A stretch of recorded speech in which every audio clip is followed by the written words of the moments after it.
CRF300L Rally. Just got back on it after swapping back from the Africa Twin Adventure Sports 1100, and I gotta say I'm enjoying the wind flow on this one to my legs better, and it's so much lighter steering. But that was a good opportunity to ride the Africa Twin, and I don't know if it's going to be my next bike or not, but it was definitely fun. It's a good bike. But you know what he was saying on his end was like, yeah, I might sell that Africa Twin and get that bike because it's exactly what I want in a bike for what I want to do with a bike. And I think that's kind of a theme that you need to think about is, what am I going to do with this bike, or what do I envision myself doing with this bike?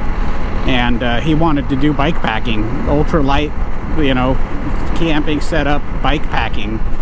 And he already had most of the kit, and he's been doing it on the Africa Twin with hard luggage, just I think a couple side panniers, hard bags, but you know, he's been doing pretty light off-road riding just because he doesn't want to have to pick that thing up as he's going out by himself. And you know, he said the first day he owned it, he tried to hill climb, and the traction control kicked in and killed the power and killed his momentum. And he ended up dropping it on his leg and having to bench press it off of himself. And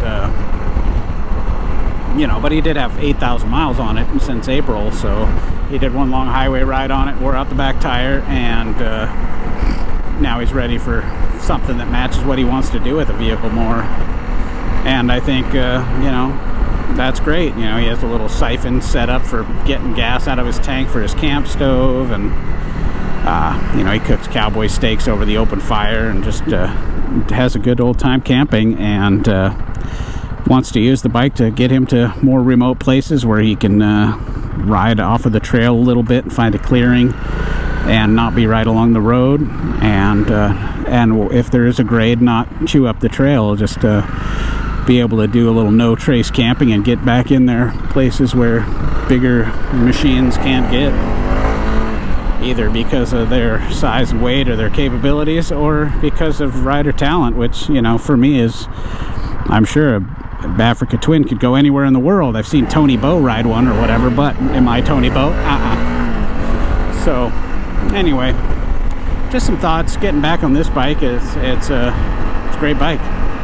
It's simple, reliable, better fuel economy, lighter, less expensive to maintain, probably less to go wrong with it. You know, decent wind protection. It wasn't as awesome as that Africa Twin. Would be a great winter bike, winter commuter bike probably. You know, you got the traction control and ABS and all that to compensate for bad weather and knobby tires, and wind protection for days. I mean, I couldn't even feel wind on my legs. I mean, this one I get a little bit of wind down here, but it's enough still that these vents on my pants can get some air, and I can get some cooling air on myself out here in this hot weather. And not having a thermometer up there gives me some peace of mind. I don't like to look down and see 100 or 90, whatever. Anyway, have a good one. I'll talk to you on the next video. Oops, missed that really.